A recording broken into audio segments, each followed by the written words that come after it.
Hi everyone, I'd like to extend a really warm welcome to you all today. I'm Christina, the Marketing Coordinator at AmFin. Thank you for taking the time out of your busy schedules to attend our webinar today. You're in for a really fun, engaging and informative session. This will be the first of a weekly series running over the next 4 weeks, which will be featuring some exciting guest speakers as well. So please do watch out for registration invitations via our socials and via email as well. Just before I do hand off to Luke and Richard, I'll just run through some housekeeping. This webinar is CPD accredited by the FBAA. To make sure that you're eligible for those CPD points, please do stay logged in for the entire duration of the webinar and look out for our follow-up email today or tomorrow that will contain the CPD code for you as well. We will be hosting a Q&A session at the end of our presentation. So to ask a question, you can raise your hand or send a question through the chat function. I know we've all probably been part of a few webinars at this point, but if you would like to raise your hand, there's a little hand button in the top of your screen next to some of the other functional buttons. If you have any quick questions that do pop up throughout the presentation, Luke and Richard will do their best to address them if you just send them through the chat. If you do have any sort of more in-depth questions that might require a slightly lengthier answer, we're happy to take those offline with you. And that's pretty much all from me at the moment. I'll hand off to Luke and Richard. Enjoy the session, everyone. Awesome. Thanks, Christina. Just a really warm welcome from me. Thank you, everybody, for tuning in. I know it's quite a bit stressful and tumultuous out there at the moment. I actually had hair 3 weeks ago before lockdown started, so it hasn't affected me too well. We really do appreciate you taking the time out, and hopefully today's nice and educational, a bit of fun and very informative.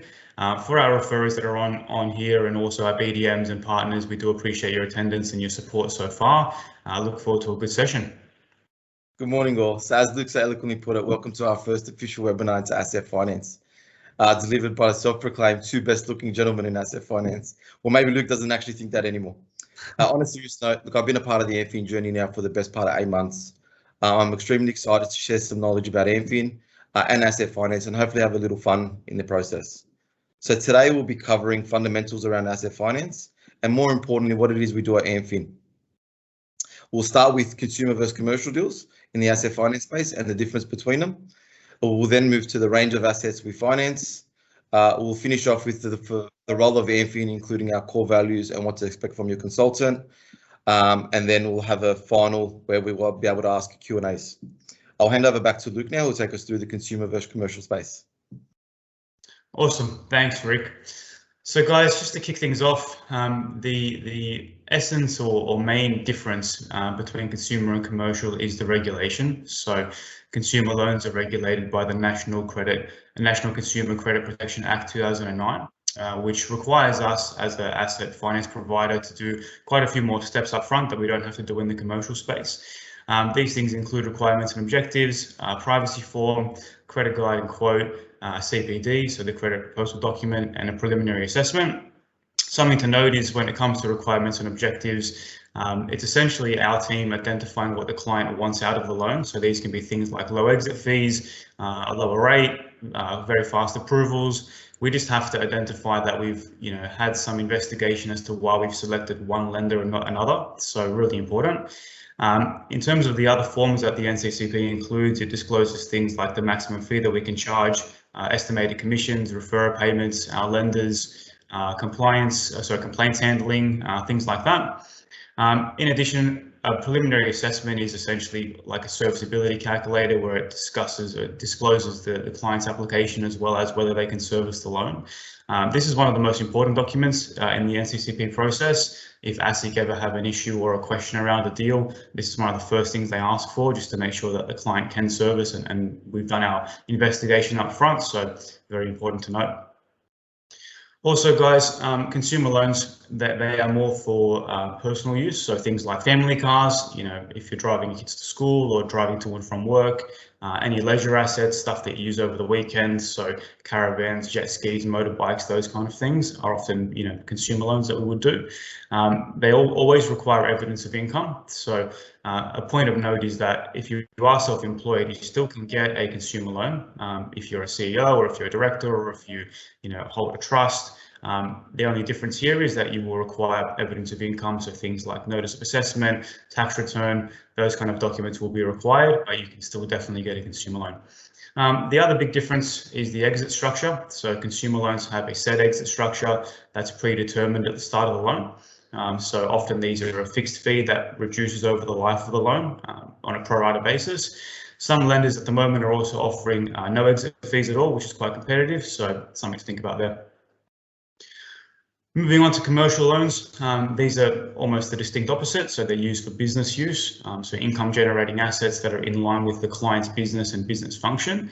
PAYG employees can also get access to the business stream of products. So if you're a real estate agent, an on-road salesperson, someone who uses their car for predominantly or wholly business use, you can still get access to these products. Obviously, if it's not exactly 100% evidentable, you will need an accountant's letter or a tax return. So if you're a tradie buying a ute, it might make sense, and it could, be one without an evidence of business use. But if you are PAYG, if you are a partnership, or if you are a sole trader, it's very likely that evidence will need to be provided. Also, guys, chattel mortgages, commercial hire purchases, leases, so novated and finance are the types of loans that we offer in this space. The exit cost varies lender to lender. So with commercial loans, there is a portion of the interest that will often be included as part of the exit charge. Unretained interest is what it's called. Each lender has their own algorithms and methods as to how this is calculated, but that is something to think about as well. Commercial rates are generally lower than consumer for a few reasons. Number one, the income generating type of assets often have lower delinquency rates for the lenders. So, they do take bigger losses on consumer lending, and that's factored into the rate that they will charge. Also, because of the NCCP regulations, it does create a bit more of an operational cost. So things like complaints handling, things like compliance checks, audits, these things are quite expensive and time consuming. So lenders will factor that into the rate for consumer loans as well. And also, unlike consumer loans that require evidence of income, commercial loans do have load up options. So I'm sure you've heard about them in the past. And these essentially are based on criteria that is set out by the lenders, and it varies lender to lender. The two main ones that you probably will see is ABN length, so how long the company's been around for, as well as property ownership. They're often the main two levers that lenders will look at when it comes to the stream of products that is Commercial Express. But the other points listed on this slide are things that other lenders might ask for or be interested in to I guess apply for this type of product. If it doesn't fit into the Commercial Express type of product, we also offer full doc loans. Now, there's quite a long list there, as you can see, of things that we would grab if we are doing a full documentation loan.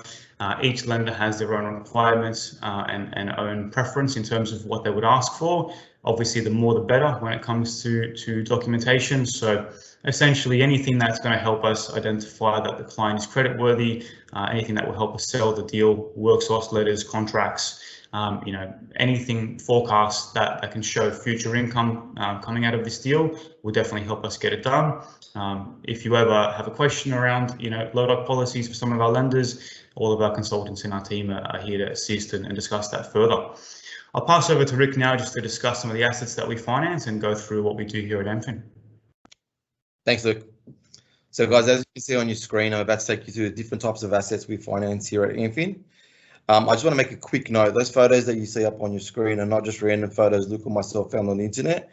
They're real life snapshots of people we financed in recent months, pre-COVID, of course. I'm going to start. So I'll go through the actual list so you guys know what you can refer over to us. I'll start with the most common, which is cars. So we do regular cars, classic cars, exotic cars, anything with four wheels, essentially we can finance. Your leisure assets like motorbikes, scooters, caravans, boats and jet skis. Light commercial vehicles such as utes, vans and light trucks. We also do commercial vehicles, tippers, flatbeds and rigid trucks. Heavy commercial vehicles like prime movers, concrete trucks, crane trucks and trailers. Yellow goods, which include bobcats, excavators and loaders. All your agri equipment like harvesters and seeders. We also do manufacturing equipment, so CNC machines, lasers and packaging machinery. We do fit outs, we do technology, things like software, hardware and services, and also any medical equipment. Any other assets that are either depreciable, tangible, or identifiable, we can finance. Yeah, awesome. Just to add on to that, often when it comes to assets, they're going to come from two different locations, so either a dealership or a private seller. When it comes to dealers, all we really need is an invoice, which is going to contain the details that are listed on this slide.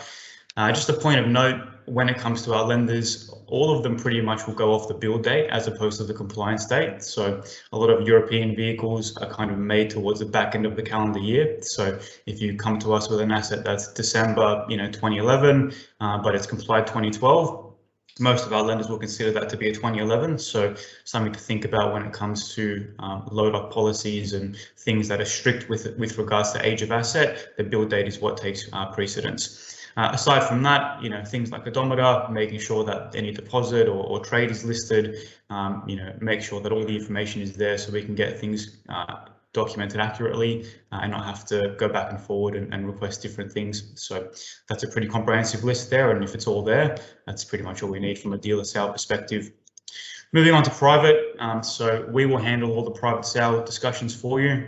We talk to the vendor and go through the different bits and pieces that we need from a vendor perspective. These include registration papers, ID, bank statements, any payout letters that are applicable. For some assets, especially of commercial nature, we might require an original invoice because they want to see the title flow there for things like trailers and other commercial assets.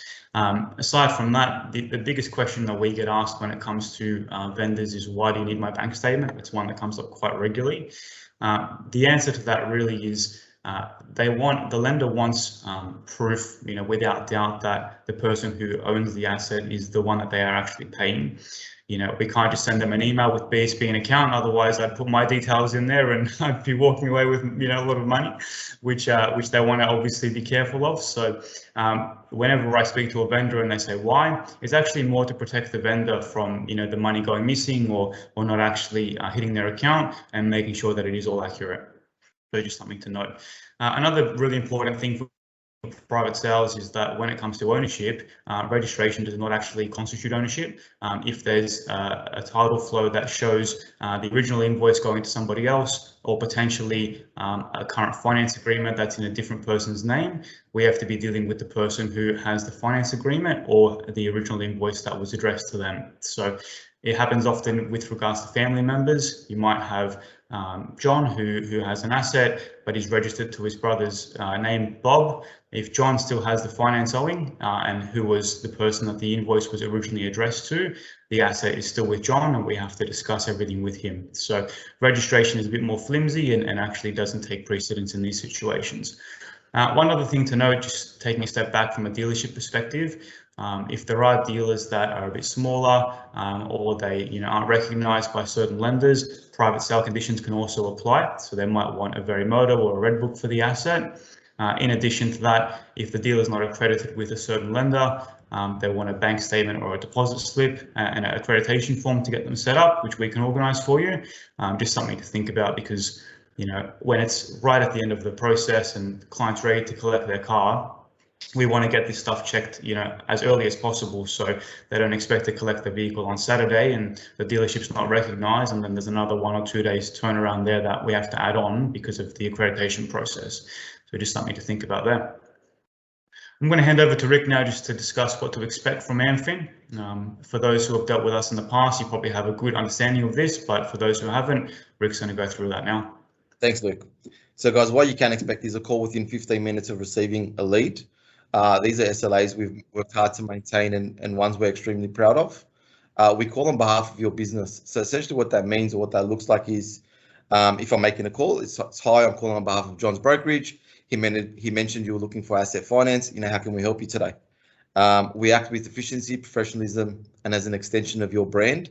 And one that I know is extremely important to the brokers, having been on the circuit a little while now, your client will always remain your client. We don't market to your client. We don't remarket to them. We don't reach out to them without your permission. So if we go to the next slide. Thanks, Luke. We offer multiple client contact options. All that means is if you're not comfortable with us talking to your client direct, which happens sometimes, We're happy to deal directly with you, and you can still liaise with your client. If your client does return to us directly, we will notify you prior to proceeding any further, which I think is really important for you guys to know. And we also have access to over 55 lenders and some of the best relationships in the industry. If there's a deal to be done, our guys will find a home for it.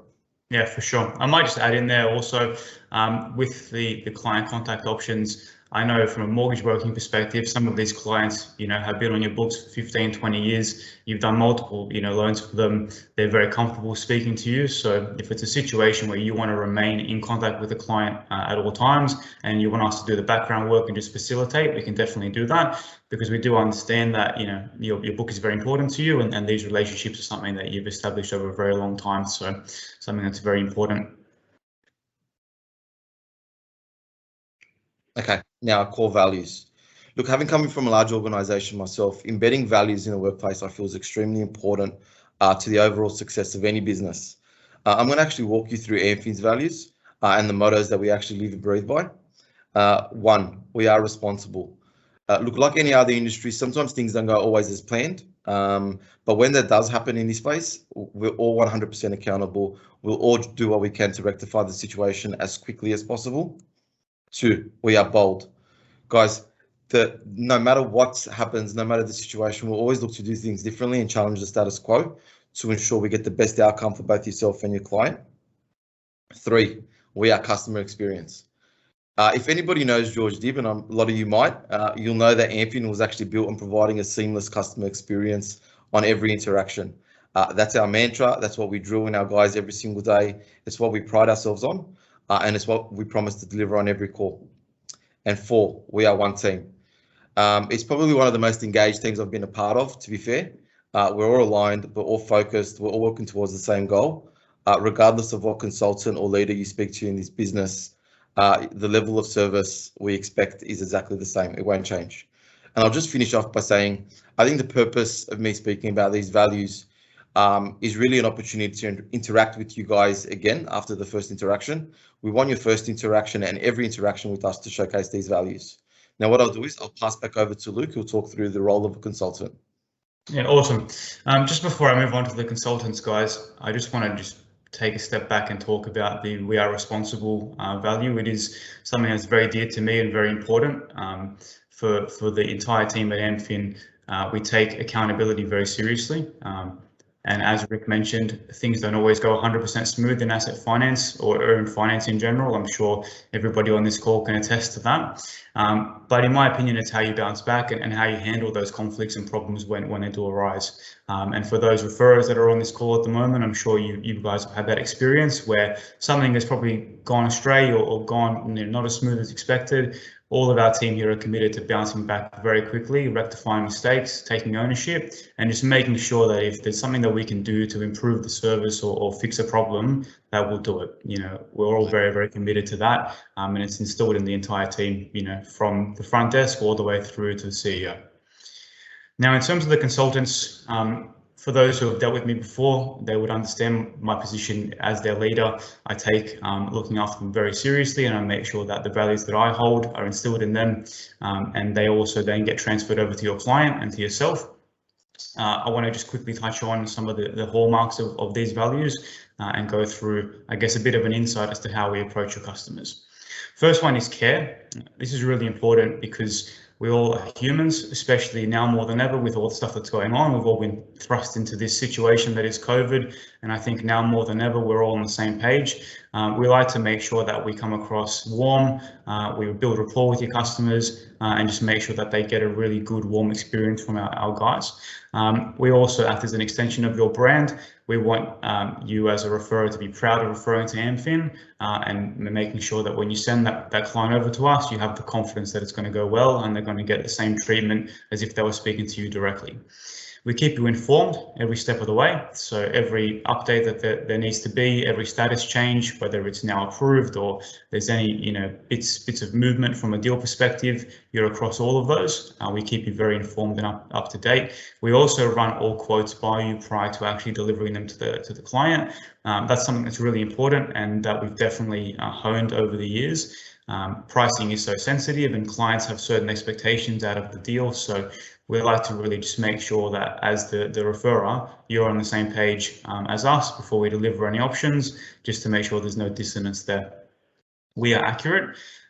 This is a really important point. I take a lot of pride in, measuring twice, cutting once, and just making sure things are done correct the first time. Our team takes a very in-depth application just to make sure we have all the details that we need to select the right lender. And another important point there is that any supporting documents, we like to get them all up front.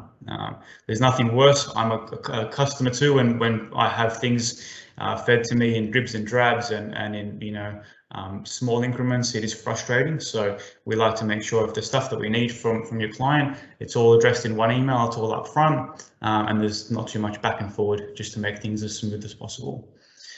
We also offer a very complete service. So when it comes to our options, as Rick mentioned earlier, there is the broker only option. So if you want to maintain contact with your client, that's completely fine. But if you said to myself and my team, here's a referral, take it all the way, go A to Z, go to Woe, and just get this all transacted, we can pretty much do everything from the application all the way through to settlement.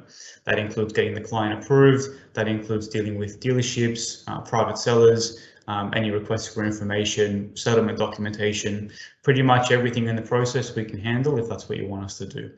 So just to reconfirm, we are an end-to-end service and we take a lot of pride in that. Now, guys, that kind of concludes our presentation in terms of content. However, I will just close by saying really do appreciate everyone taking the time out. Since I've been at AmFin, we've grown quite rapidly, and over the 3+ years this business has been around, we've seen some massive changes, some massive growth, and that's a testament to the staff, but also to our partners, referrers, BDMs, lenders, aggregators, everybody that's been involved in the journey so far. We do really appreciate it. I will also mention that this is part 1 of a 4-series webinar. So if you did enjoy today, we'd be really happy to see you on next week. And we have some surprise guest speakers coming up as well, which will be really interesting. So definitely keep tuned in for that, because it's going to be some really exciting stuff. I'm just going to pass over to Christina now to kick off the Q&A. So as she mentioned previously, raise your hand and she'll be able to unmute you so we can have any questions that need to be answered. More than happy to address those now. And if there's anything that's at length or in depth that you'd like to go through, you can reach out to myself or the sales team and we can take that offline and discuss it a bit further. Christina, over to you. Thank you, Luke and Richard, and thanks again to everyone today for attending. As Luke just quickly mentioned, please feel free to raise your hand to ask a question. It's just in the top of your screen, a little hand button, as I mentioned before, or if you prefer, you can also send your questions through the chat. Once we do call on you, if you've raised your hand, I will then enable you to unmute your mic, which you can do so also in that sort of top right part of your screen. We'll probably just allow for 30 seconds to a minute for anyone who's got any questions coming. Otherwise, we'll close off and let you proceed with your day.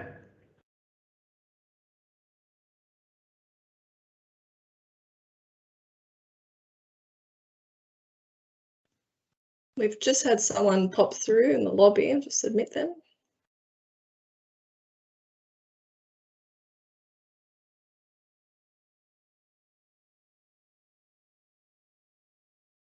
Okay, not a problem. It looks like Richard and I have done such a good job that there are no questions to be asked, which is completely fine. I think most of you that are on this call, I can see would have my details already. So if there's any further questions you'd like to speak about at length, give me a buzz. Otherwise, you'll see our number there. That is the main line for our business. Feel free to call through and ask anything after this session. Really pleasure to have you all here. Thank you again for your time. Look forward to seeing you all next week. And yeah, thanks again for tuning in. Thank you, guys. Thank you. Just do keep an eye out, everyone, on the follow-up emails you'll be receiving so you can get those CPD points. And please do look out for the following invitations for our next webinars. Thank you. Thanks, Christina. See you, everybody. Have a good day.